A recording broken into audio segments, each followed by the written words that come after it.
আসসালামু আলাইকুম।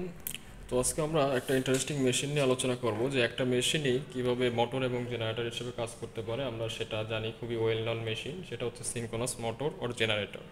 তো আমাদের এখানে একটা সিনক্রোনাস মেশিন আছে, সিনক্রোনাস মোটর এবং জেনারেটর।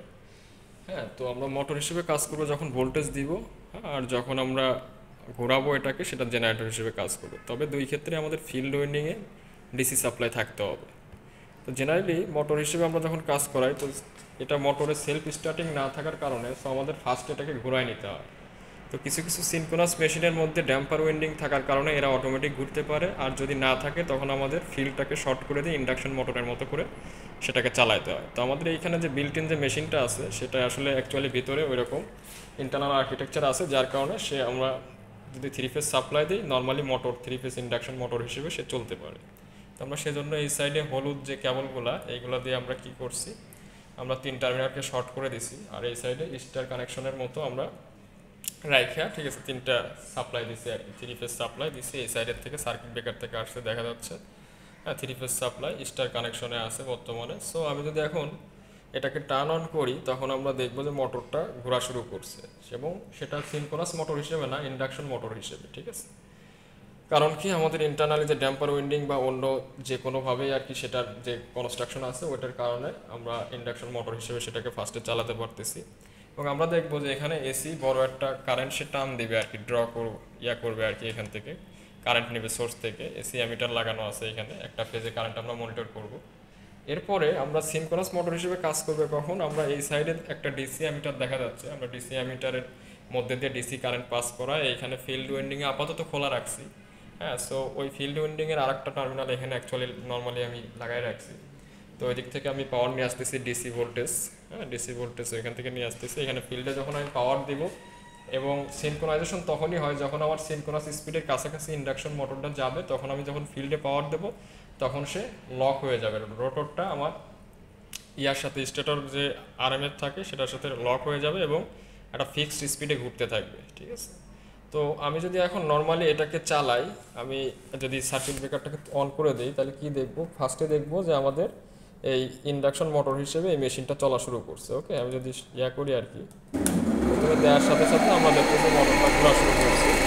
ওকে, তো এরপরে যখন ফুল স্পিডে চলে আসছে, এখন যদি আমি একে ডিসি সাপ্লাই দিই, এবং কারেন্টটা এখন কত, 2 অ্যাম্পিয়ারের কাছাকাছি আছে মোটামুটি আর কি। তো আমাদের 2 অ্যাম্পিয়ারের কাছাকাছি কারেন্ট আছে, এসি কারেন্ট। এরপরে আমি যখন এখানে ফিল্ড সাপ্লাই দেবো তখন দেখবো যে কারেন্টটা নেমে যাচ্ছে, সাথে সাথে নেমে যাবে এখানে। ফিল্ডে সাপ্লাই দেওয়ার সাথে সাথে দেখবো যে কারেন্টটা এখানে নেমে গেছে, অনেক কম কারেন্ট এখানে চলে আসে। তো এখন আমি যদি এটাকে, এখন অ্যাকচুয়ালি এটা সিনক্রোনাইজেশনে চলে আসছে, লক হয়ে গেছে, কম কারেন্ট টানছে। ওকে, সো এটাই ছিল আমাদের মেইন ইয়ার।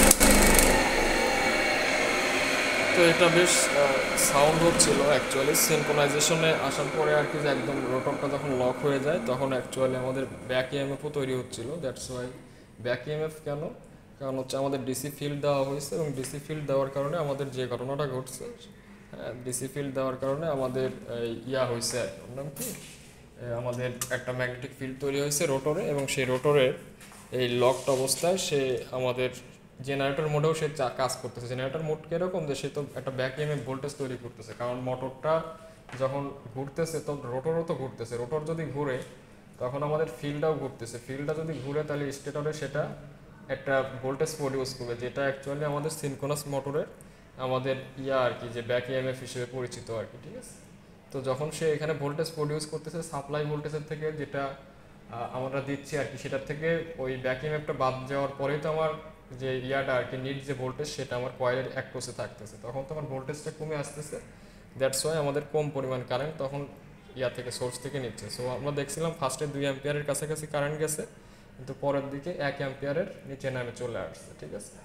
এবং এটাতে আরও অনেক ইন্টারেস্টিং এক্সপেরিমেন্ট করা যায়, যেমন হচ্ছে গিয়ে আমাদের, আমরা যদি করি আর কি, ওর নাম কি, যে আমরা সাপোজ বন্ধ করে দিই একটা জিনিস, আমরা যদি এখানে ওভার এক্সাইটেড, আন্ডার এক্সাইটেড, এবং আমরা যদি করি আর কি, ওভার এক্সাইটেড মানে ডিসি সাপ্লাইটাকে বাড়াই দেয়, ঠিক আছে, তখন ওভার এক্সাইটেড হিসেবে কাজ করবে, এবং সেটা হচ্ছে লিডিং পাওয়ার ফ্যাক্টরে কাজ করবে। হ্যাঁ, তখন আমরা দেখবো এক ধরনের কারেন্ট, যদি আমরা আন্ডার এক্সাইটেড কম ভোল্টেজ দেই আর কি, কম কারেন্ট যাবে, তখন এক ধরনের আমরা দেখবো তখনও বেশি কারেন্ট যাবে। এবং আমরা কারেন্টটাকে অ্যাডজাস্ট করে ভোল্টেজটাকে মডারেট লেভেলে রাখলে তখন দেখবো যে আমরা সবচেয়ে মিনিমাম কারেন্ট যাচ্ছে, সেটা হচ্ছে আমাদের সিনক্রোনাস মোটরের যে আমাদের যে V curve, inverse V curve আছে, ওইটা আমরা করতে পারতাম।